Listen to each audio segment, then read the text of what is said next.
Assalamualaikum warahmatullahi wabarakatuh.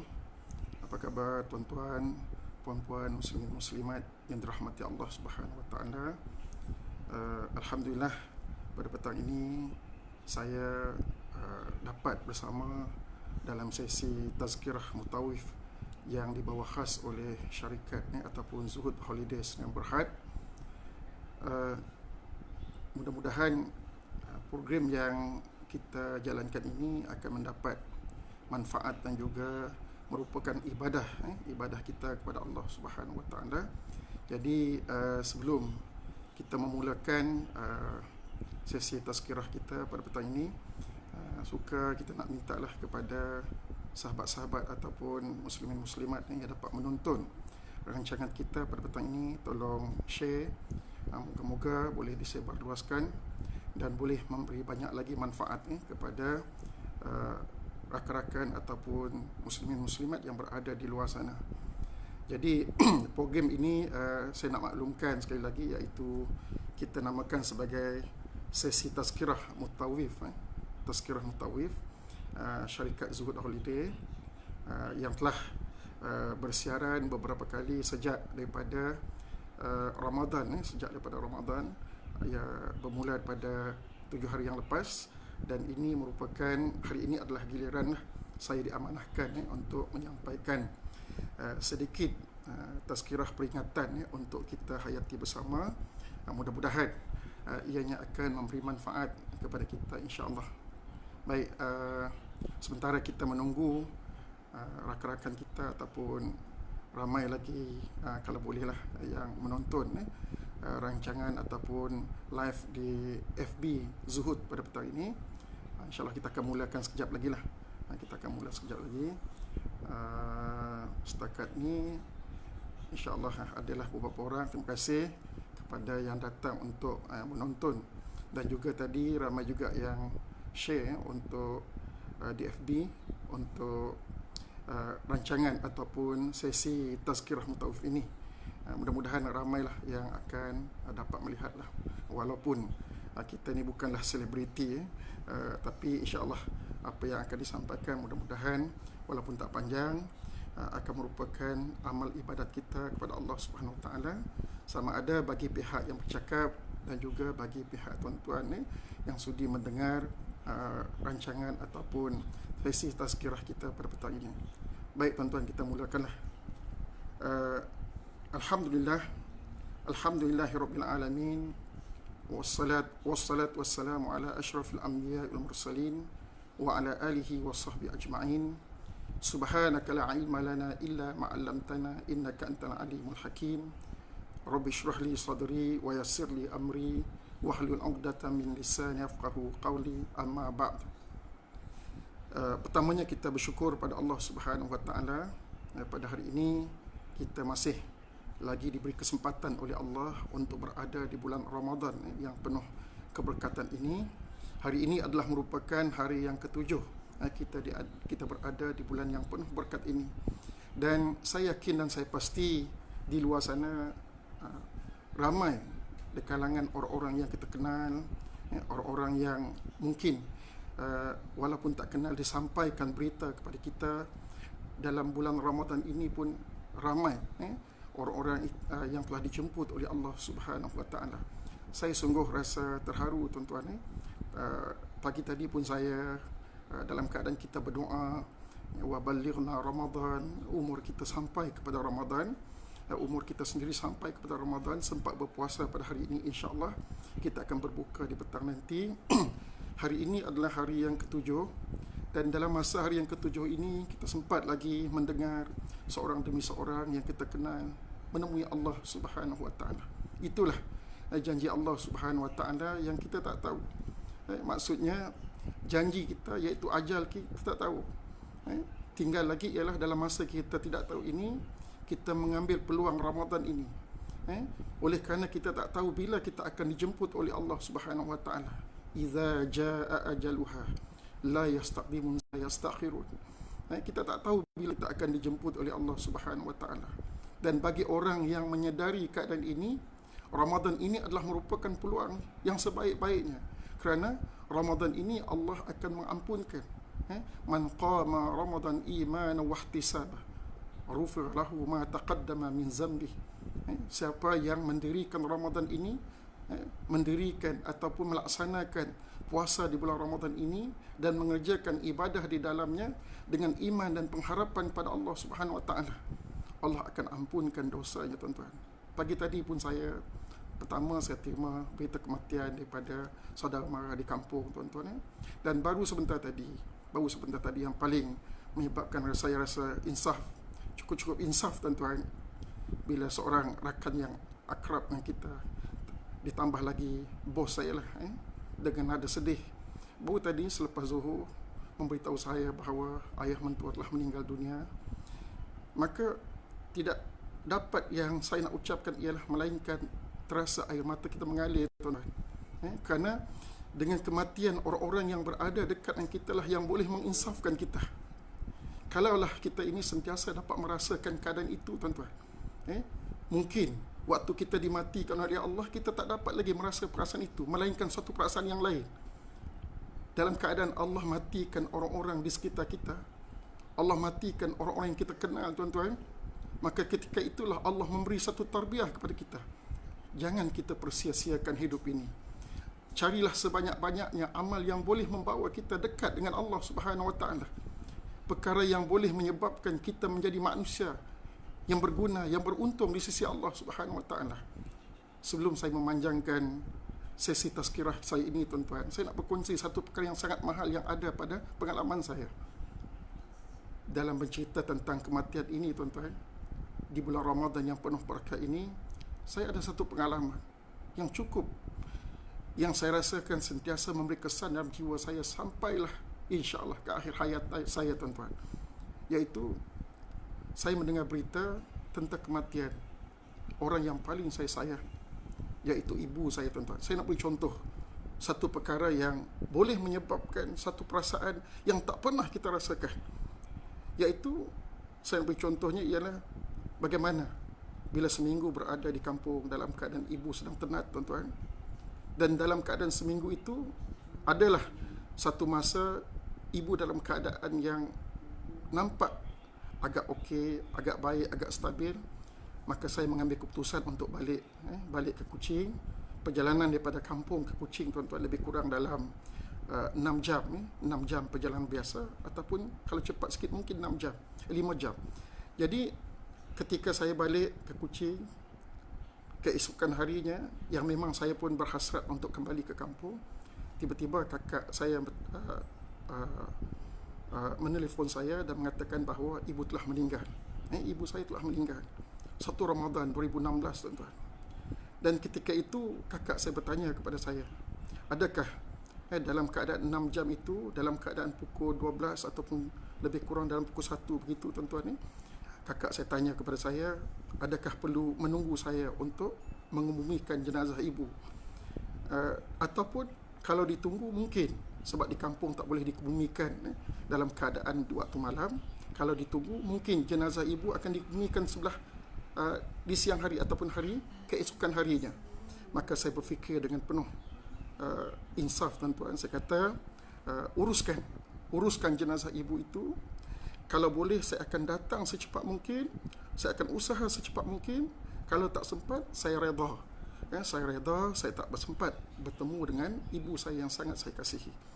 Maka dalam keadaan saya balik ke kampung, tuan-tuan, ketika azan maghrib, saya sampai ke kubur dan alhamdulillah, seperti yang saya jangkakan, ibu saya telah meninggal dunia, tuan-tuan. Ibu saya telah dikebumikan.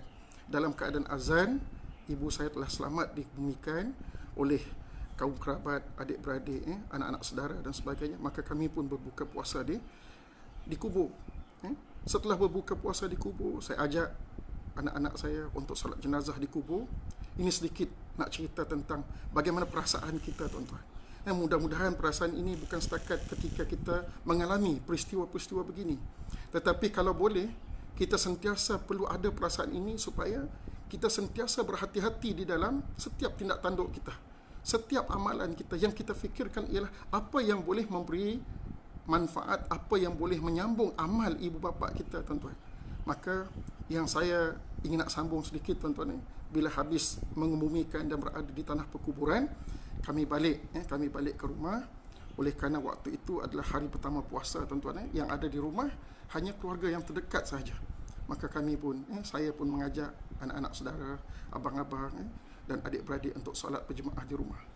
Satu perasaan yang ingin saya kongsikan pada tuan-tuan ialah ketika solat berjemaah itu, saya membaca di waktu rakaat pertama, tuan-tuan, ketika membaca Fatihah, bila sampai kepada ayat iyyaka na'budu, hanya Engkau yang kami sembah wahai Allah, wa iyyaka nasta'in, hanya Engkau lah tempat kami meminta pertolongan wahai Allah, ihdinas siratal mustaqim, maka tunjukkanlah kami jalan yang lurus. Saya nak sebut pada tuan-tuan muslimin muslimat sekalian, satu perasaan yang tak boleh saya gambarkan dan tak pernah berlaku pada bila-bila. Ketika saya menyebut iyyaka na'budu wa iyyaka nasta'in, maka pada waktu itu saya tak boleh membaca lagi, tuan-tuan. Sebab semakin terasa di dada saya. Kerana pada waktu itu saya ingin betul-betul minta tolong kepada Allah. Ya Allah, Engkau selamatkanlah ibu aku, ya Allah. Tak ada tempat lain yang aku memohon maaf. Tak ada tempat lain yang diharapkan oleh ibuku untuk menyambung amalnya, ya Allah, melainkan aku sebagai anaknya, ya Allah. Ya Allah, Kau selamatkanlah, Kau tolonglah ibu aku ini, ya Allah. Dalam keadaan waktu itu, tuan-tuan, dalam keadaan sedih begitu, itulah pengalaman pertama kali bagi saya. Saya tak boleh membaca, tak boleh menyambung. Nak pergi kepada ihdinas siratal mustaqim itu memakan masa dalam 5 minit. Berhenti, menunggu keadaan reda baru dapat membaca ihdinas siratal mustaqim. Jadi tuan-tuan, sempena dengan Ramadan yang ada sekarang ini, kita diberi oleh Allah nikmat hidup dalam keadaan kita sihat walafiat, masih lagi boleh beribadat, tuan-tuan. Maka untuk orang-orang yang telah meninggal dunia ini, sama ada ibu bapa kita yang telah meninggal, ataupun mungkin orang-orang yang kita kenal, yang dekat dengan kita, dan seluruh muslimin muslimat, tuan-tuan, saya mengambil kesempatan oleh kerana tadi saya baru menerima berita kematian daripada seorang sahabat, bapa mentuanya meninggal dunia. Maka kita sama-sama sedekahkan kepada ibu bapa kita, seluruh muslimin muslimat yang telah meninggal dunia, tuan-tuan. Al-Fatihah. Bismillahirrahmanirrahim. Alhamdulillahirabbil alamin. Ar-Rahmanir Rahim. Maliki yaumiddin. Iyyaka na'budu wa iyyaka nasta'in. Ihdinas siratal mustaqim. Siratal ladzina an'amta 'alaihim ghairil maghdubi 'alaihim waladdallin. Amin. Amin ya rabbal alamin. Baik, tuan-tuan. Maka dalam keadaan kita sempat hidup di bulan Ramadan ini, saya ulang balik, tuan-tuan, maka hendaklah kita mempergunakan kesempatan yang ada ini untuk menambah sebanyak-banyaknya amal ibadat kita, untuk mendekatkan diri kita kepada Allah Subhanahu wa taala. Dan insya-Allah, kalau kita meyakini bahawa doa waladun soleh, doa anak-anak yang soleh, tuan-tuan, maka di bulan inilah kita nak memberi bekalan amal-amal soleh untuk ibu bapa kita yang telah meninggal dunia. Baik, apa yang saya nak bawa sedikit untuk dibincangkan pada hari ini ialah Ramadan datang kepada kita dalam keadaan Allah menyediakan banyak amal ibadat yang untuk kita laksanakan, yang akan mendekatkan kita menjadi hamba-hamba yang bertakwa kepada Allah Subhanahu wa taala. Alhamdulillah, saya rasa ramai dalam kalangan kita bila datang Ramadan ni mudah untuk kita melakukan. Bukan hanya setakat puasa itu sendiri.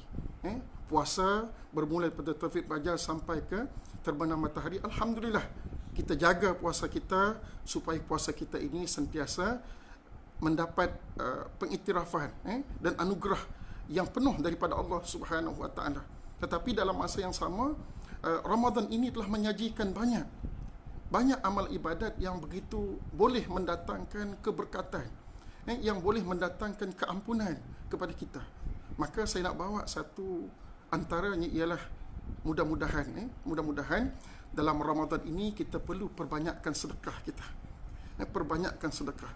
Sebab itu kalau kita baca ayat wa anfiqu mimma razaqnakum min qabli ay ya'ti ahadakumul maut fayaqula rabbi laula akhartani ila ajalin qarib fa asaddaka wa akum minas salihin. Sadaqallahul azim.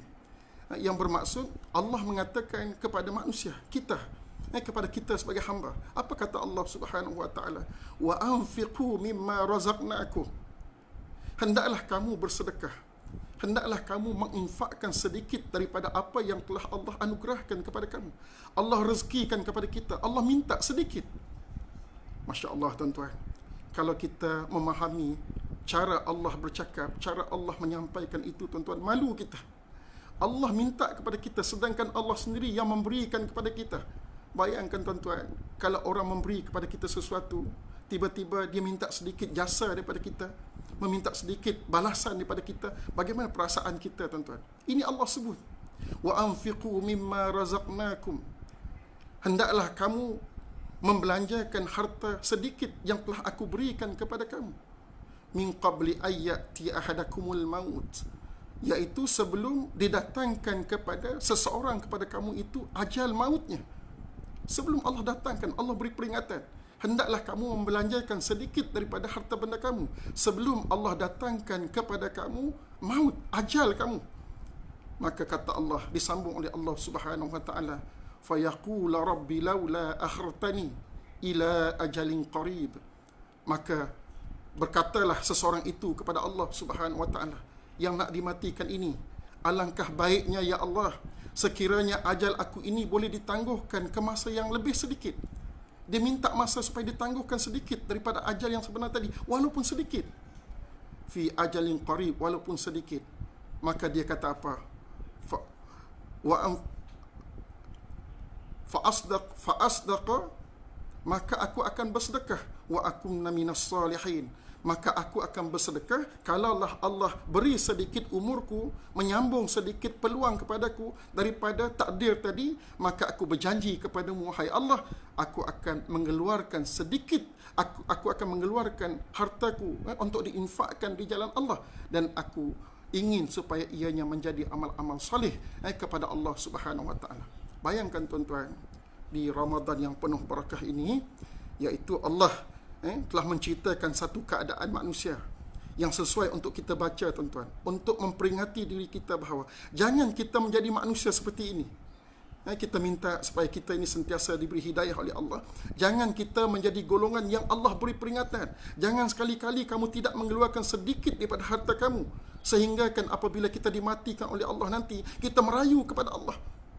Oleh kerana kita tak tahu bila kita akan dimatikan oleh Allah tuan-tuan, peluang kita terbuka luas di waktu bulan Ramadan ini, maka kita mengambil peluang. Mudah-mudahan kita perbanyakkan sedekah kita di jalan Allah Subhanahu wa taala.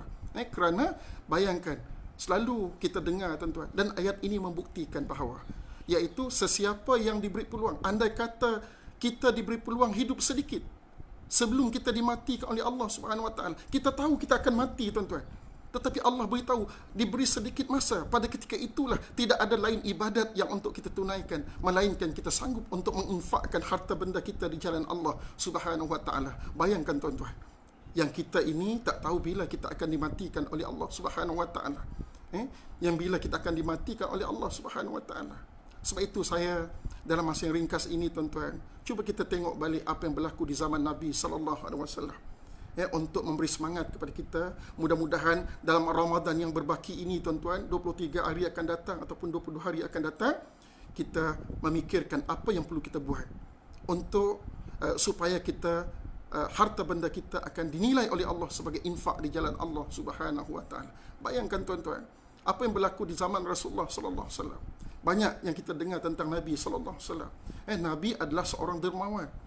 Yang disebut dalam satu hadis, Nabi adalah seorang dermawan. Apabila datang Ramadan, Nabi akan bertambah-tambah dermawannya. Sehingga disebut dermawan Nabi itu lebih seperti angin yang bertiup tuan-tuan. Maksudnya betapa mudahnya Rasulullah. Makin Ramadan ini, semakin Rasulullah mudah untuk mengeluarkan harta bendanya untuk dibelanjakan di jalan Allah Subhanahu wa taala. Itu Nabi tuan-tuan. Kita ringkaskan. Bagaimana pula sahabat-sahabat Nabi? Kenapa sahabat-sahabat Nabi melihat perkara ini begitu tuan-tuan? Sudah pastilah sahabat-sahabat Nabi ini mengambil contoh daripada Nabi sallallahu alaihi wasallam. Bagaimana kita nak mengatur kehidupan ini? Al-yawma la yanfa'u malu wala banun illa man atallah biqalbin salim. Yang hidup kita ini tidak lain dan tidak bukan apa yang akan kita bawa di hadapan Allah Subhanahu wa taala. Kita kalau boleh betul dalam meletakkan prinsip kita sebagai seorang Muslim. Kalau kita berjaya meletakkan betul prinsip kita sebagai seorang Muslim, maka kita akan berjaya di dunia dan di akhirat. Tidak lain dan tidak bukan, tuan-tuan. Sudah pastilah contoh teladan kita ialah Nabi SAW. Sudah semestilah contoh teladan kita ialah orang-orang yang sekitar Nabi, yang dekat dengan Nabi, yang sempat hidup bersama Rasulullah SAW. Tengok sendiri, tuan-tuan. Orang yang menyajikan makan minum Nabi SAW, Sayyidatina Khadijah. Apa yang berlaku kepada Sayyidatina Khadijah? Sayyidatina Khadijah ialah isteri Nabi SAW. Betapa kasih dan sayangnya kepada Rasulullah. Begitu juga betapa kasih dan sayangnya Rasulullah kepada Siti Khadijah, tuan-tuan. Daripada seorang yang kaya raya, harta yang banyak, ketika mengahwini Nabi SAW, habis hartanya dibelanjakan di jalan Allah Subhanahu Wa Taala. Sehingga kan yang selalu kita dengar, tuan-tuan, ketika nak sakratul maut, ketika nak bertemu dengan Allah, ketika nak dimatikan oleh Allah, ketika dalam keadaan kritikal nazak, apa yang disebut oleh beliau, yang diungkapkan, yang menyentuh jiwa kita, tuan-tuan. Bagaimana seorang boleh berkata, kalaulah tulang belulangku, kalaulah tulang rusukku boleh dijadikan pedang untuk menaikkan Islam, untuk menegakkan Islam, untuk membantu dakwah Nabi SAW, kau ambillah tulang rusukku ini, wahai Rasulullah. Bayangkan, tuan-tuan, seorang yang cinta kepada Islam, seorang yang telah belajar daripada Nabi SAW, sanggup mengeluarkan kata-kata semikian. Harta benda sudah habis dilaksanakan, dibelanjakan di jalan Allah. Tinggal lagi batang tubuh yang sudah tidak akan ada maknanya lagi bila telah mati, tuan-tuan. Biarlah terus diwakafkan kepada agama Allah Subhanahu Wa Taala. Bayangkan, itu yang pernah diungkapkan oleh Sayyidatina Khadijah. Cuba kita tengok pula sahabat-sahabat Nabi yang lain, tuan-tuan. Bagaimana sahabat Nabi, antaranya ialah Sayyidina Umar. Sayyidina Umar sebagai seorang sahabat yang besar, tuan-tuan. Sahabat yang rapat dengan Rasulullah SAW, pernah berkata, tidak pernah melihat seorang yang lebih dermawan, seorang yang begitu tinggi nilai infaknya kepada jalan Allah Subhanahu Wa Taala, iaitu Sayyidina Abu Bakar.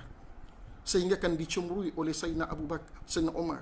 Bagaimana Sayyidina Abu Bakar, seorang yang suka menginfak, seorang yang suka menderma, dicemburui oleh sahabat dalam keadaan cemburu yang positif. Cemburu kepada Sayyidina Abu Bakar. Sayyidina Umar ni cemburu kepada Sayyidina Abu Bakar. Maka satu ketika, banyak dah Sayyidina Abu Bakar mendahului sahabat-sahabat dalam bersedekah. Satu ketika berada dalam keadaan nak melaksanakan peperangan, tuan-tuan, Nabi minta sahabat-sahabat menginfakkan harta benda di jalan Allah Subhanahu Wa Taala. Datang sahabat-sahabat membawa harta. Datang sahabat-sahabat membawa apa yang ada pada mereka, termasuk Sayyidina Umar. Sayyidina Umar kata, biarlah kali ini aku dapat mengalahkan Sayyidina Abu Bakar. Dia bawa hartanya yang banyak. Tetapi Rasulullah SAW yang boleh menjadi panduan, yang boleh menjadi ikutan kepada kita. Tetapi apa yang ditanya oleh Rasulullah, dalam banyak-banyak, dalam ramai-ramai sahabat yang membawa harta benda itu, tiba-tiba soalan yang tak terfikir oleh sahabat-sahabat. Rasulullah bertanya kepada Sayyidina Umar, apakah sebanyak manakah harta yang engkau belanjakan di jalan Allah, dan sebanyak mana harta yang engkau tinggalkan kepada keluarga engkau dan diri engkau? Maka Sayyidina Umar berkata, separuhnya aku letakkan di jalan Allah Subhanahu Wa Taala, dan separuhnya untuk kehidupanku dan keluargaku. Maka selepas itu Rasulullah beralih kepada Sayyidina Abu Bakar. Wahai Abu Bakar, apakah harta yang engkau infakkan? Berapakah harta yang engkau infakkan? Berapa yang engkau tinggalkan untuk diri engkau dan keluarga engkau?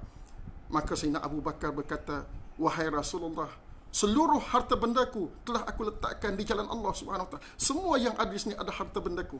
Yang tinggal kepada aku dan keluargaku ialah Allah dan Rasulnya. Bayangkan, tuan-tuan. Maka sebab itulah, bermula pada situlah Sayyidina Umar berkata, Sayyidina Abu Bakar adalah insan yang begitu tinggi, yang tak boleh ditandingi dalam semangatnya menginfakkan harta benda di jalan Allah Subhanahu Wa Taala. Tuan-tuan, muslimin muslimat yang dirahmati Allah Subhanahu Wa Taala. Sebelum kita masuk kepada pengajaran kita kepada Ramadan ini, tuan-tuan, kita ambil ibrah daripada orang-orang yang hebat ini, tuan-tuan. Dalam satu majlis Nabi SAW, ada seorang hamba, ada seorang sahabat, tuan-tuan, yang hidupnya miskin. Kelompok-kelompok sahabat-sahabat yang miskin ini duduk bersama Rasulullah SAW. Abu Zar Al-Ghifari yang meriwayatkan hadis, tuan-tuan, ketika sahabat-sahabat duduk bersama Rasulullah SAW, ada dalam kalangan sahabat itu berkata kepada Rasulullah SAW, banyak sungguh ganjaran yang dibawa oleh orang-orang sahabat yang kaya ini pergi. Maknanya bila mereka mati, mereka membawa banyak manfaat, banyak ganjaran kerana mereka itu kaya. Mereka itu kaya. Banyak harta benda yang dibelanjakan di jalan Allah Subhanahu Wa Taala menyebabkan ganjaran mereka banyak apabila mereka bertemu dengan Allah Subhanahu Wa Taala. Dan disambungnya lagi, dia kata, sahabat itu kata kepada Nabi sallallahu alaihi wasallam, kami solat, mereka pun solat. Kami berpuasa, mereka pun berpuasa. Tetapi mereka ada kelebihan kerana mereka ada harta benda sehingga kan mereka itu lebih daripada kami. Apa kata Nabi sallallahu alaihi wasallam? Kenapa kamu tidak menggunakan bersedekah dengan apa yang telah Allah berikan kepada kamu? Maka Nabi mengajar sahabat-sahabat yang dhaif ini, sahabat-sahabat yang miskin ini, apa kata Nabi? Sesungguhnya hendaklah kamu bertahmid, itu adalah sedekah. Kamu bertahmid, kamu bertasbih, itu adalah sedekah. Kamu melakukan amal kebaikan, itu adalah sedekah. Kamu mencegah kemungkaran, itu adalah sedekah. Dan kamu bersama isteri kamu pun itu adalah sedekah. Hingga akhir. Ada persambung lagi pengertiannya tuan-tuan. Dan hadis itu adalah hadis dalam Sahih Muslim. Bagaimana Nabi SAW menghibur sahabat-sahabat yang miskin ni tuan-tuan. Maknanya dalam arti kata, walaupun kita miskin dari sudut harta benda, namun manfaat sedekah itu tetap dapat diperolehi. InsyaAllah kita akan kongsikan juga supaya ini mudah-mudahan boleh kita gunakan juga hadis ini untuk kita manfaatkan di bulan Ramadan. Cuma saya nak kaitkan kembali bahawa sedekah itu dari sudut harta benda, iaitu harta yang ada pada kita, dan Allah tidak melihat dari sudut sedekah harta benda ini dari sudut banyaknya apa yang kita sedekahkan, melainkan ialah Allah melihat dari sudut keikhlasan dan kemampuan kita nak bersedekah. Sebab itu dalam hadis lain Nabi berkata, sesungguhnya Allah kasih kepada orang yang pemurah. Allah kasih kepada orang yang pemurah, tetapi Allah lebih kasih kepada orang miskin yang pemurah. Cuba bayangkan tuan-tuan, kan?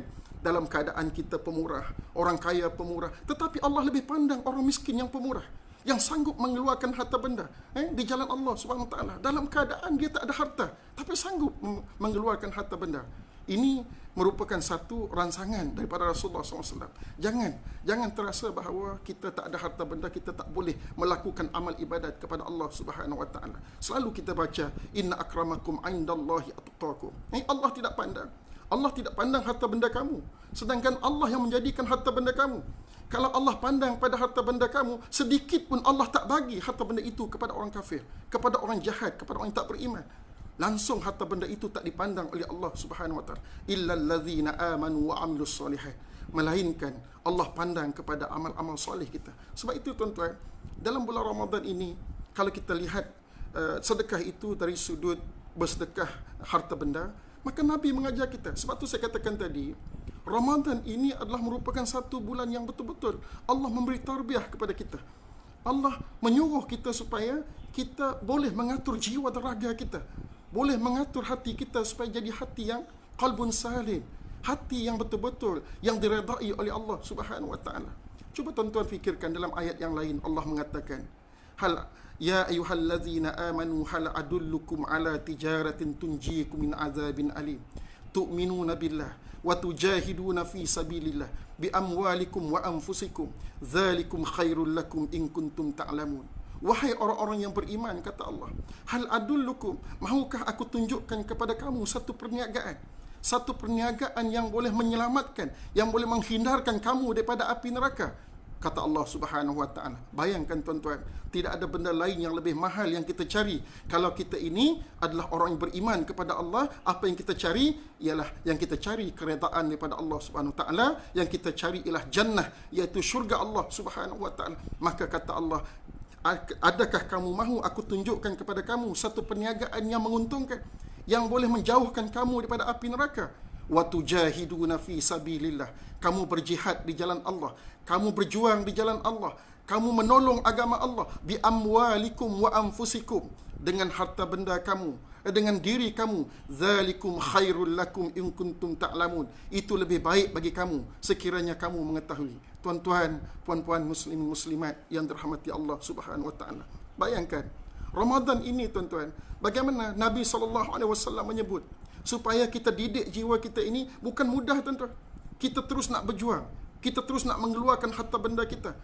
Dalam keadaan biasa mungkin susah. Tetapi Allah didik kita di waktu Ramadan ini, apa kata Nabi SAW yang selalu kita dengar tuan-tuan, iaitu hendaklah kamu bersedekah. Hendaklah kamu bersedekah.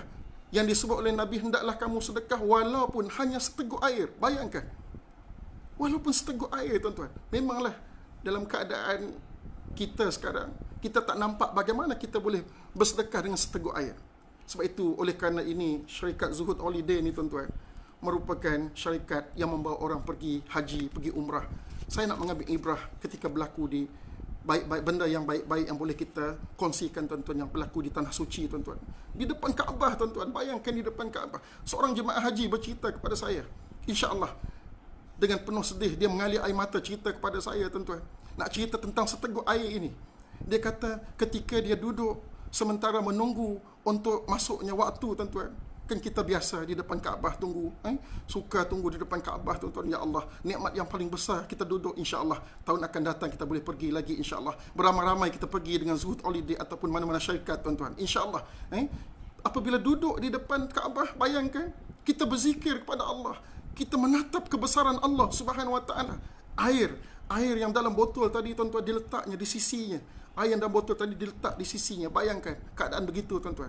Dalam keadaan ialah siapa yang selalu tuan-tuan menghadapi situasi begini, kadang-kadang kita terasa dahaga. Tengok-tengok tempat air Zam-Zam jauh, di belakang ataupun di depan kita tuan-tuan. Kalau depan Kaabah, di belakang kita lah. Kita terasa jauh. Ya Allah, nak angkat saya, nak tinggalkan tempat. Kalau angkat nanti tempat kita akan diambil oleh orang lain. Maka pada waktu itu dia kata apa? Cuba bayangkan ketika dia letakkan air di tepi dia, tiba-tiba ada seorang hamba Allah yang datang daripada belakang, yang duduk di belakang, yang soft di belakang tuan-tuan. Dia pegang bau dia, dia capai bau dia. Dia kata apa? Dia tunjukkan dengan bahasa isyarat air dia. Dia nak minta sedikit tuan-tuan. Apa kata orang itu? Dia berpaling ke belakang. Dia kata apa? Dengan isyarat bahawa dia tak nak bagi air itu kerana dia sendiri nak minum. Air itu tak banyak. Dan orang belakang tuan-tuan yang minta air itu, dia tak marah, dia senyum je. Dia senyum je. Walaupun orang di depan tadi dia kata, no. Tak.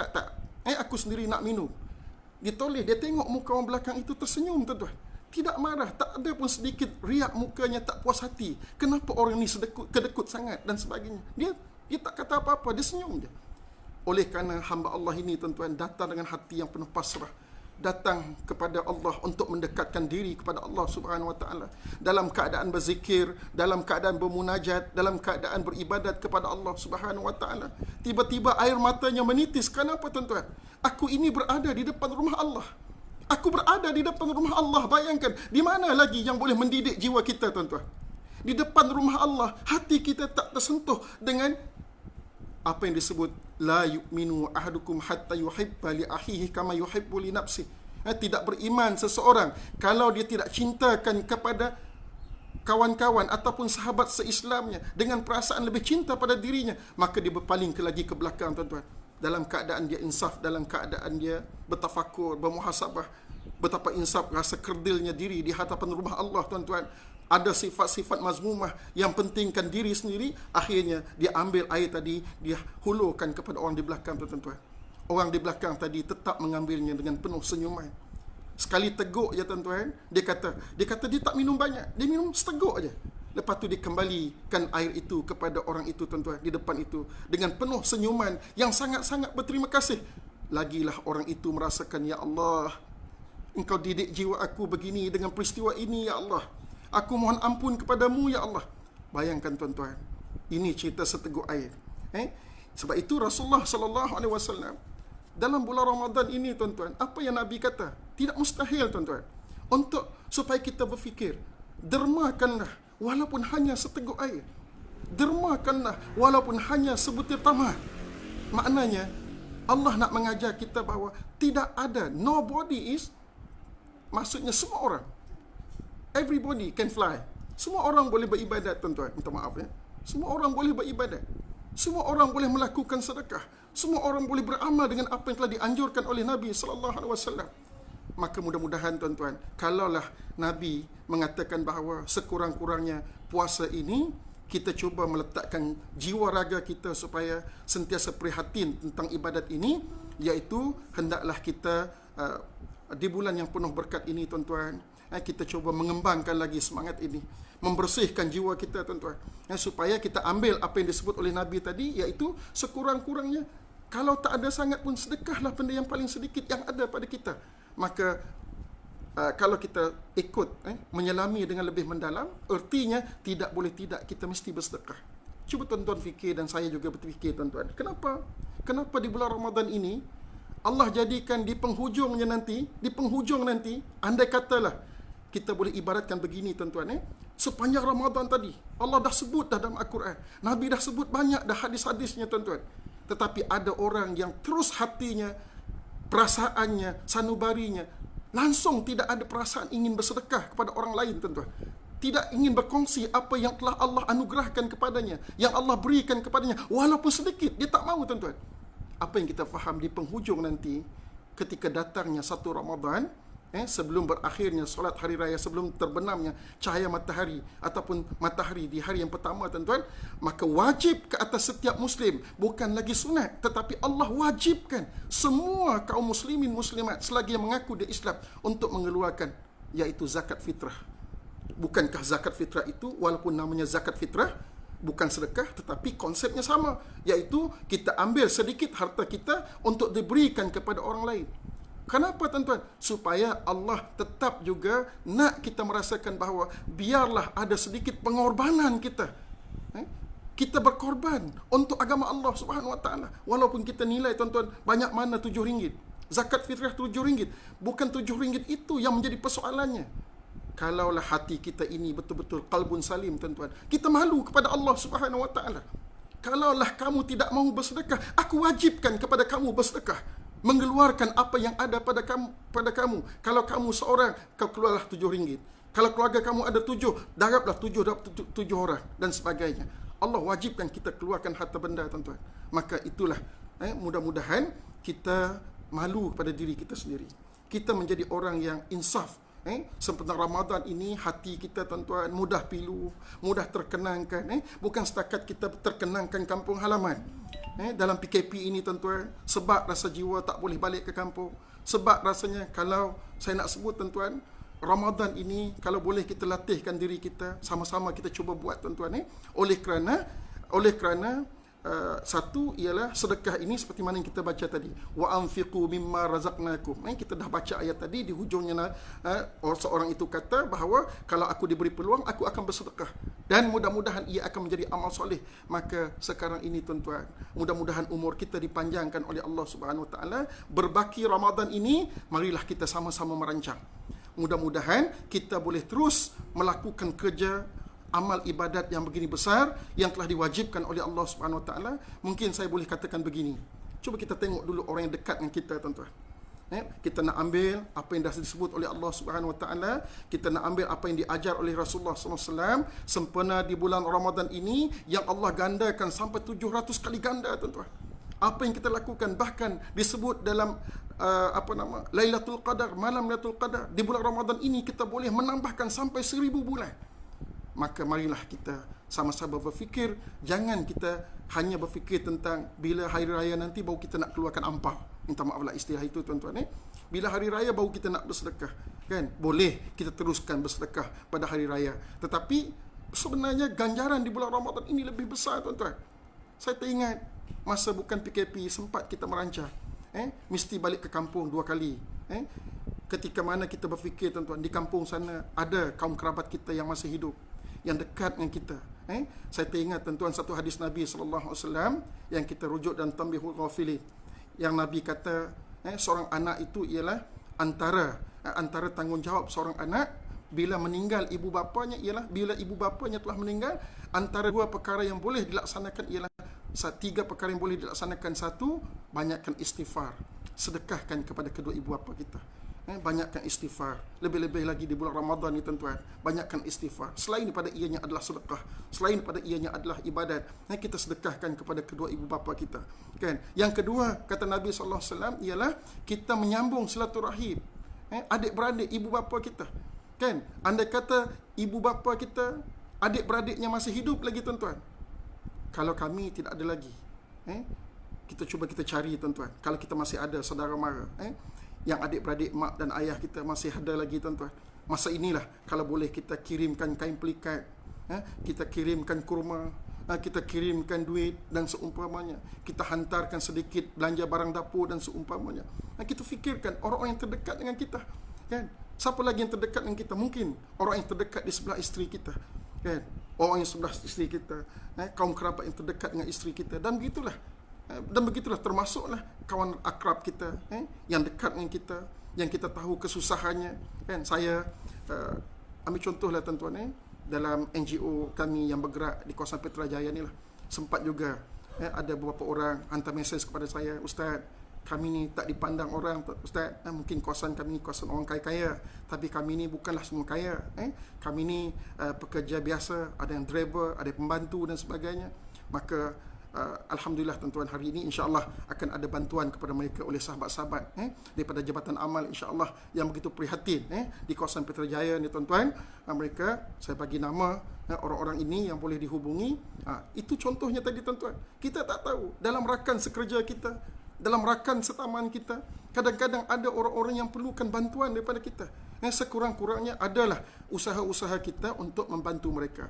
Dalam keadaan memanglah dalam keadaan hidup ini ada orang ambil kesempatan dan sebagainya, sengaja nak datang minta, wallahu alam tuan-tuan, tapi kita cuba perhatikan yang betul-betul memerlukan. Biarlah kita memberi, membantu kepada yang betul-betul memerlukan, dan insya-Allah, dan selepas itulah kalau ada lebih kita panjang-panjangkan kepada yang lain. Di samping itu juga kita dengan jiran tetangga dan sebagainya. Cuba fikirkan tuan-tuan, saya nak pendekkan dalam keadaan sedekah ini, kalau bukan dinisbahkan dengan duit, inilah masanya kita hantar makanan, kita hantar makanan kepada adik-beradik, kita hantar juadah berbuka kepada jiran tetangga, kan? Tapi itulah kadang-kadang kita rasa malu, segan, orang ni sudi tak terima makanan kita dan seumpama. Itulah mujahadah tuan-tuan, itulah perjuangan, kan? Kadang-kadang kita singgah di kedai di bulan Ramadan, kalau bukan PKP lah, singgah di stesen minyak umpamanya, di situ kita diberi sedikit 2-3 biji kurma tuan-tuan, stesen minyak dia hadiahkan kita. Takkan kita nak kata, oh dahlah stesen minyak ni kaya, bagi sedekah hanya 3 biji kurma je. Takkan kita nak katakan begitu tuan-tuan, kan? Kita cukup bersyukur kepada apa yang orang bagi kepada kita. Kita cuba tanamkan. Kita, kalau kita sebagai pemberi, kita berilah benda yang terbaik pada kita. Jangan kalau ada jagung di rumah kita tuan-tuan, tunggu jagung tak dimakan baru kita bagi kepada jiran tetangga, kan? Kalau ada buah-buah ataupun buah-buahan, apa-apalah makanan yang kita rasa lebih, yang kita tak boleh makan, kita bagi kepada orang, nak sedekah pada orang. Pada waktu itu baru ada perasaan nak sedekah. Itu pun bukan kerana sedekah, sayang takut benda itu busuk ataupun rosak dan seumpamanya. Maka itu tidak tepatlah dengan konsep sedekah apa yang dianjurkan oleh Nabi sallallahu alaihi wasallam. Dalam hal bersedekah ni mungkin bercampur aduk saya dalam masa singkat ni tuan-tuan, kita cuba perbetulkan satu perkara juga, ialah kalau kita yang bersedekah, pastikan sedekah kita itu adalah benda yang terbaik. Itu satu perkara dari sudut kita tuan-tuan sebagai pesedekah, orang yang memberi sedekah. Dan kalau kita pula sebagai seorang yang menerima sedekah, kita orang yang menerima sedekah, maka pada waktu itu kita perlu merasakan apa sahaja yang orang sedekah kepada kita, kita hendaklah bersyukur. Terima kasih tuan-tuan, kerana barangkali hanya itu yang ada padanya, kan? Andai katalah orang sedekah pada kita tuan-tuan, kadang-kadang kita nampak di rumah kita pun banyak, kita pun boleh beli tuan-tuan. Tetapi bayangkan orang yang bersedekah itu dia tak ada benda lain nak bagi kepada kita. Itu saja yang kita bagi, macam yang disebut oleh Nabi tadi, walaupun seteguk air. Maka sebab itu, kalau boleh tuan-tuan, saya sarankan kepada diri saya dan juga sahabat-sahabat yang dapat menonton siaran kita pada petang ini, kalau boleh, kalau ada orang sedekah kepada kita untuk berbuka puasa, biarlah kita letak di atas meja untuk berbuka tuan-tuan. Pastikan kita makan, walaupun sedikit. Memanglah kita tahu yang kita masak lebih sedap, yang kita masak lebih, kata orang, lebih mahal, lebih menyelerakan. Yang orang bagi itu benda yang kita tengok pun ujung-ujung mata je tuan-tuan. Tapi ingatlah, Allah bukan tengok pada benda tersebut tuan-tuan. Yang Allah tengok ialah nilai dia nak bersedekah. Maka kita murahkan hati kita, turunkan perasaan kita, tolonglah ada perasaan kasih sayang supaya kita memberi pahala kepada orang tadi, kerana dia nak memberi pahala, nak mendapatkan pahala berbuka yang dijanjikan oleh Rasulullah sallallahu alaihi wasallam. Sesiapa yang bersedekah kepada orang yang berbuka puasa, satu, dia dapat pahala bersedekah. Yang kedua ialah dia dapat pahala, iaitu pahala orang yang berbuka puasa itu, sebanyak mana orang itu berbuka, sebanyak itulah dia dapat pahala. Maka itu tuan-tuan, kita tolong menjadi seorang yang pemurah, dan insya-Allah mudah-mudahan Allah pemurah kepada kita tuan-tuan. Sebab itu kalau ada orang bagi kita untuk berbuka, maka kita ambil makanan tersebut walaupun sedikit, kita masukkan ke dalam mulut kita tuan-tuan, supaya biarlah orang itu dapat pahala di sisi Allah Subhanahu Wa Taala. Jangan kita Allah nak bagi kurma sebiji pun dia dapat pahala besar. Untung, rugi kita. Tak ada tuan-tuan. Allah itu Maha Pengasih dan Maha Penyayang. Selagi mana, sejauh mana kita kasih dan sayang kepada sesama umat ini, ma la yarham la yurham. Siapa yang tidak kasih, maka dia tidak dikasihi oleh Allah Subhanahu Wa Taala. Maka tuan-tuan, saya nak sebut berkenaan dengan sedekah tadi, kita dah baca ayat tadi, jangan sampai kita dijemput oleh Allah Subhanahu Wa Taala baru kita nak mencari apa yang perlu kita sedekahkan. Dalam keadaan sekarang kita sihat walafiat ini tuan-tuan, dalam keadaan kita pun tak tahu bila kita dipanggil oleh Allah Subhanahu Wa Taala, berlumba-lumbalah, fastabiqul khairat. Dalam bulan yang penuh berkah ini, satu, dermakanlah kepada orang-orang yang hampir dengan kita, kaum kerabat kita, saudara mara kita dan sebagainya, dan juga rakan-rakan kita, jiran tetangga kita. InsyaAllah mudah-mudahan pahala kita, puasa kita, bukan setakat kita hanya kita dapat pahala puasa, tetapi kita dapat lagi benda-benda lain tuan-tuan yang boleh mendatangkan satu tarbiyah pada jiwa kita. Kita didatangkan oleh Allah perasaan kasih dan sayang. Mudah-mudahan Allah juga kasih dan sayang kepada kita tuan-tuan. Dan sedikit lagi saya nak tambah ialah berkenaan dengan pahala. Kalau kita bersedekah di jalan Allah Subhanahu Wa Taala ini, apa sebenarnya yang akan kita dapat dengan sedekah kita itu? Kan? Maknanya kalau kita seorang yang suka bersedekah, apa yang akan kita dapat daripada sedekah? Pertama ialah sedekah itu boleh menghapuskan dosa kita. Seperti mana yang dikatakan oleh Rasulullah sallallahu alaihi wasallam, sedekah itu umpama air yang memadamkan api. Hadis yang diriwayatkan oleh Tirmizi. Air yang memadamkan api. Maknanya dalam keadaan kita sepanjang tahun ini tuan-tuan, mungkin banyak kesilapan-kesilapan, sama ada yang disengajakan ataupun tidak disengajakan. Dengan kita melaksanakan sedekah ini, umpamanya ialah benda tersebut boleh memadamkan dosa-dosa dan kesalahan kita kepada Allah Subhanahu Wa Taala. Kita derma kepada orang, walaupun kita nampak duit kita berkurangan, harta benda kita akan kurang sedikit, tetapi ingatlah, itulah harta kita yang sebenar, yang akan kita tuntut di hadapan Allah nanti. Kerana yang ada pada kita, selalu kita dengar tuan-tuan, yang ada pada kita belum pasti lagi itu harta kita, kan? Belum pasti lagi benda itu akan memberi manfaat kepada kita. Entah nanti kita tinggalkan, tak tahu ke mana perginya tuan-tuan. Tetapi alangkah baiknya dalam keadaan kita sempat untuk mengagihkan harta kita ini, maka kita sempat untuk memberi sedekah, kerana ia ialah untuk menghapuskan dosa kita kepada Allah Subhanahu Wa Taala. Yang kedua ialah pahala sedekah tadi boleh menjadi tempat kita berteduh. Tempat kita berteduh di hari kiamat. Selepas berlaku kiamat tuan-tuan, manusia dalam keadaan masya-Allah, dalam mabuk tuan-tuan, kita dibangkitkan oleh Allah Subhanahu Wa Taala untuk pergi kepada mahsyar. Pada waktu itulah Allah gambarkan manusia, bagaimana manusia tuan-tuan. Panjang cerita yang kita baca dalam Al-Quran. Tetapi yang paling pentingnya ialah ketika itu manusia yang hanya dilindung oleh Allah Subhanahu Wa Taala. Illa zilluh, melainkan pelindungan Allah. Tujuh golongan yang dilindungi oleh Allah Subhanahu Wa Taala. Rajulun, imamul adil, antaranya ialah imamul adil. Rajulani tahabba fillah wa tafarraqa alaihi. Dua orang yang berkasih sayang kerana Allah, berpisah pun kerana Allah. Kemudian antaranya lagi ialah yang kita selalu sebut, rajulun nasya'a fi ibadatillah, seorang yang hidupnya sentiasa beribadah kepada Allah. Rajulun qalbuhu muta'allaqun fil masajid, seorang yang hatinya sentiasa cenderung, kalau bukan PKP ni tuan-tuan, hatinya sentiasa cenderung untuk pergi ke masjid, beribadah, solat berjemaah dan sebagainya. Dan antara lain yang disebut oleh Nabi ialah seorang yang bersedekah dengan tangan kanannya. Seorang yang bersedekah dengan kanannya, dia sedekah, hulurkan sedekah dengan tangan kanan, sedangkan tangan kirinya tak tahu tentang amal perbuatan tangan kanannya. Masya Allah tuan-tuan, Masya Allah, inilah suatu ganjaran yang Allah sebut begitu besar. Orang-orang yang bersedekah betul-betul ikhlas. Apa yang kita nak kaitkan dengan perumpamaan yang disebut oleh Nabi ini ialah seorang yang bersedekah betul-betul ikhlas kepada Allah Subhanahu Wa Taala, dia akan dilindungi oleh Allah Subhanahu Wa Taala di yaumil mahsyar. Yang ketiganya tuan-tuan ialah boleh menyelamatkan kita daripada azab kubur tuan-tuan. Ini pun saya nak kongsikan kepada tuan-tuan. Bagaimana yang kita selalu digambarkan kubur itu boleh menjadi taman-taman syurga. Kubur itu juga boleh menjadi taman-taman neraka, lubang-lubang neraka. Taman syurga dan lubang neraka, tuan-tuan. Sedekah ini boleh menyelamatkan kita daripada siksaan kubur. Masya Allah.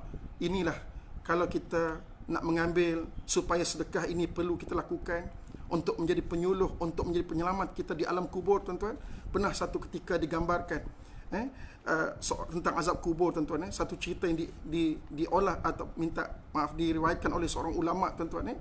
Dia kata seorang yang dalam rombongan ingin menunaikan haji, seorang yang nak pergi haji, dalam rombongan tersebut berjalan untuk menunaikan haji. Tiba-tiba dalam perjalanan nak menunaikan haji itu dia meninggal.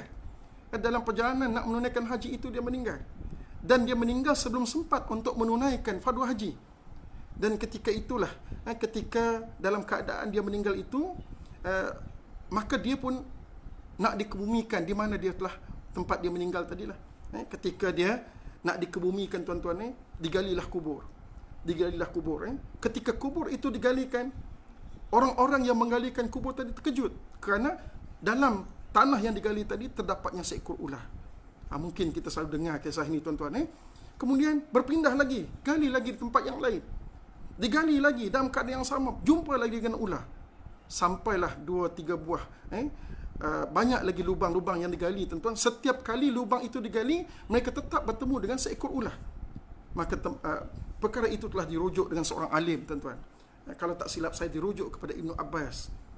Mungkin kalau kita baca ini, mungkin dia tak jauh daripada Taif, tuan-tuan, barangkali. Maka ketika itu apa yang disebut oleh sahabat Nabi ini, dia kata, walaupun kamu gali seluruh tanah yang ada di muka bumi ini, mungkin Allah nak tunjukkan bahawa ada sesuatu yang berlaku kepada jenazah ini ketika hidupnya, maka kita tak boleh nak elakkan, masukkan dia dalam salah satu kubur yang ada ular tadi, tuan-tuan. Masukkanlah. Kita tak boleh nak kata apa dah. Sebab mungkin itu adalah satu, Allah nak tunjukkan tanda-tanda kebesaran Allah Subhanahu Wa Taala. Maka dikuburlah jenazah tadi bersama dengan ular tu, tuan-tuan. Ditutuplah. Maka diakhiri ceritanya ketika jemaah itu balik ke kampung halaman, menghantar barang-barang si mati tadi, tuan-tuan. Maka salah seorangnya bertanyalah, apakah amalan si mati tadi sehinggakan keadaan jenazahnya sedemikian rupa? Maka antara yang disebut oleh keluarga tadi ialah ketika hidupnya si mati ini, tuan-tuan. Ketika hidupnya si mati ini, dia adalah seorang penjual gandum. Dia penjual gandum. Dalam keadaan dia menjual gandum itu, dia melakukan penipuan dalam jual beli dia. Ini satu perkara yang sangat besar, tuan-tuan. Kalau tak silap saya, ada satu umat Nabi yang melakukan penipuan dalam jual beli, dimusnahkan oleh Allah Subhanahu Wa Taala. Maknanya bukan satu benda yang kecil dalam kita melakukan maksiat, perkara yang mungkar di sisi Allah Subhanahu Wa Taala. Maka ketika itu jenazah tadi disebut ketika hidupnya dia menjual gandum, dalam seguni gandum itu dia buangkan gandum-gandum daripada tangkai-tangkainya. Sebahagian gandum itu dia buang daripada tangkainya. Dimasukkan gandum yang tinggal tangkai tadi, tangkai yang tidak berbuah tadi, dimasukkan ke dalam gandum-gandum yang ada dalam guni tersebut. Itulah yang dibuatnya sepanjang dia berjual beli, tuan-tuan.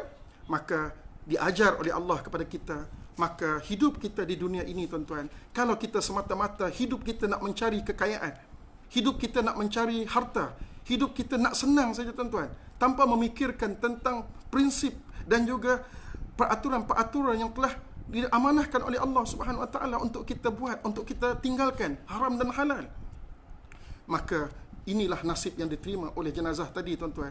Hidupnya wallahu alam apa yang berlaku di alam kubur itu, tuan-tuan, tetapi di luarnya kita telah melihat Allah telah menjanjikan sesuatu yang akan menimpa nasib orang-orang yang tidak melakukan amanah yang baik pada Allah SWT. Jadi masuk kepada tajuk kita tadi, tuan-tuan, sesungguhnya kita bersedekah ini ialah untuk menyelamatkan kita, boleh menyelamatkan kita daripada siksaan kubur dan seumpamanya.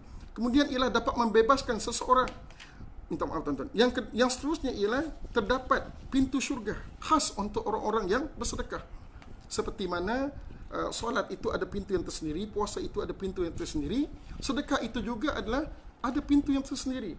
Maknanya orang yang banyak bersedekah ni, tuan-tuan, ada pintu syurga yang akan memanggilnya untuknya memasuki pintu tersebut. Maka mudah-mudahanlah kita antara orang-orang yang belajar tentang sedekah, terutama di bulan Ramadan ini tuan-tuan, kita akan dipanggil oleh Allah dalam syurga nanti untuk memasuki syurganya dalam salah satu pintu yang kita sebutkan tadi. Sama ada pintu sedekah, pintu solat, pintu puasa dan sebagainya. Dan seterusnya ialah pahala ataupun ganjaran sedekah kita tadi ialah boleh menjauhkan kita daripada api neraka. Kan ini yang pernah saya bacakan di awal tadi, iaitu bagaimana kita bersedekah, kita boleh menyebabkan kita terhindar, kita jauh daripada api neraka Allah Subhanahu wa taala. Tunjikum min azabin alim, tu'minuna billah wa tujahiduna fi sabilillah bi amwalikum wa anfusikum. Maknanya sesiapa yang suka menginfakkan harta benda di jalan Allah Subhanahu wa taala, Allah menjanjikan bahawa dia akan terselamat daripada azab api neraka Allah Subhanahu wa taala. Wa iyazubillah. Mudah-mudahan tuan-tuan mengambil semangat kita masih hidup di bulan Ramadan ini, mengambil semangat orang-orang yang kita sayang telah meninggal tuan-tuan. Kita masih dipanjang oleh Allah umur kita supaya kita menambahkan amal ibadat kita, terutama di bulan Ramadan ini tuan-tuan. Minta-mintalah saya, tuan-tuan dipanjangkan umur. Banyak lagi amal ibadat kita yang perlu kita lakukan kepada Allah Subhanahu wa taala. Dan satu lagi ialah biarlah kita sempat hidup di Ramadan ini tuan-tuan, dijadikan Allah untuk memberi ganjaran kepada ibu bapa kita. Ibu bapa kita yang telah meninggal dunia, dengan kita masih dipanjangkan oleh Allah di bulan Ramadan ini tuan-tuan. Sentiasalah kita berdoa kepada Allah Subhanahu wa taala siang dan malam. Siang dan malam kita berdoa kepada Allah. Tidak ada cara lain. Adakah itu pun kita tak mahu nak membantu ibu bapa kita tuan-tuan? Kita cakap kita sayang dengan ibu dan bapa kita. Kita sayang dengan kaum kerabat kita yang terdekat. Kenapa kita tak doa mereka di bulan ini tuan-tuan? Banyakkan doa kepada mereka di bulan ini. Saya mengingatkan diri saya sendiri, mudah-mudahan jangan buang masa kita, banyakkan berdoa insya-Allah. Banyakkan berdoa, mudah-mudahan itulah amal-amal soleh kita, itulah amal-amal soleh ibu bapa kita melahirkan kita ke dunia ini tuan-tuan. Waladun soleh yad'ulah. Dan juga ialah apa yang saya sebut tadi, yang saya nak kongsikan sedikit sebelum tamat tuan-tuan. Kalau kita harta benda kita beri walaupun sedikit, walaupun seteguk air, harta benda kita boleh kongsikan walaupun sebiji tamar. Lebih-lebih lagi kalau ada lebih tuan-tuan, berilah selebih-lebihnya insya-Allah. Seperti mana Sayyidina Abu Bakar, Sayyidina Umar dan ramai lagi, Abdul Rahman bin Auf, Sayyidina Osman dan sebagainya. Banyak contoh-contoh selain daripada ulama-ulama muktabar tuan-tuan, yang menginfakkan hidup mereka di jalan Allah Subhanahu wa taala. Dan yang paling penting juga ialah apa yang disebut oleh Nabi kepada Abu Zar tadi, ialah walaupun kita mampu bersedekah dengan harta wang ringgit kita tuan-tuan, dengan harta kita mampu bersedekah, apakah ruginya? Apakah ruginya tuan-tuan? Dalam masa ini kita perbanyakkan zikir kita kepada Allah Subhanahu wa taala. Kita perbanyakkan tasbih kita kepada Allah Subhanahu wa taala. Kita perbanyakkan tahlil kita kepada Allah Subhanahu wa taala. Kita perbanyakkan amal ma'ruf kita di jalan Allah Subhanahu wa taala. Kita banyakkan mencegah kepada kemungkaran di bulan Ramadan ini tuan-tuan. Apa ruginya tuan-tuan? Kerana Allah juga melalui Nabi sallallahu alaihi wasallam mengatakan itu juga merupakan sedekah kita kepada Allah Subhanahu wa taala. Itu juga sedekah. Sementara kita duduk tuan-tuan, sementara nak tunggu waktu nak berbuka, sebutlah subhanallah walhamdulillah wa la ilaha illallah Allahu akbar. Sebutlah la ilaha illallah, la ilaha illallah. Letak tasbih di ruang tamu tuan-tuan. Letak tasbih di ruang tamu. Terutama orang zuhud ni tuan-tuan, yang balik umrah berapa banyak dah kita beli tasbih tuan-tuan. Jangan simpan dalam almari kita, simpan di depan. Kalau boleh letak depan TV tuan-tuan, supaya kita nampak tasbih itu. Bila kita tengok tasbih, ingat hati kita ni, adakah kita berzikir kepada Allah Subhanahu wa taala? Bukan semata-mata nak pegang tasbih itu tuan-tuan. Jadikan tasbih itu sebagai kinayah, sebagai tazkirah, peringatan, supaya adakah kita bertasbih kepada Allah Subhanahu wa taala. Banyakkan berzikir, banyakkan bertahmid, banyakkan beristighfar. Mudah-mudahan sebanyak-banyaknya kita niatkan sedekah kita kepada ibu bapa kita. Jadi setakat sekadar itu tuan-tuan, mudah-mudahan apa yang saya kongsikan pada petang ini, saya mohon ampun dan maaf daripada Allah Subhanahu wa taala. Apa yang saya kongsikan ada terlanjur, tersilap dan sebagainya. Dan tetapi yang selebihnya ialah saya beri peringatan kepada diri saya sendiri. Mudah-mudahan bulan Ramadan ini boleh menaikkan semangat kita untuk mendekatkan diri kepada Allah Subhanahu wa taala. Bulan ini betul-betul untuk menyebabkan kita insaf di hadapan Allah Subhanahu wa taala. Apatah lagi tuan-tuan, bulan ini jatuh dalam waktu yang sebegini, PKP ini tuan-tuan. di kiri kanan kita orang-orang meninggal, dijemput oleh Allah Subhanahu Wa Taala. Adakah tidak terasa hati kita, tuan-tuan? Adakah tidak tersentuh hati kita dengan tanda-tanda, dengan peringatan-peringatan yang Allah telah matikan orang lain sebelum kita, tuan-tuan? Jadi mudah-mudahan fastabiqul khairat, banyak-banyaklah kita menambahkan amal kita, dan kalau boleh kita berusaha, tuan-tuan. Tidak ada manusia yang lengkap, tidak ada manusia yang sempurna, semua kita melakukan kesalahan, tetapi sebaik-baik orang mukmin ialah orang mukmin yang bertaubat, tuan-tuan. Insya-Allah sentiasa bertaubat kepada Allah Subhanahu Wa Taala. Mohon ampun dan maaf. Selamat berbuka. Mudah-mudahan tuan-tuan dapat pahala yang betul-betul diredai oleh Allah Subhanahu Wa Taala. Wabillahi taufiq wal hidayah. Assalamualaikum warahmatullahi wabarakatuh.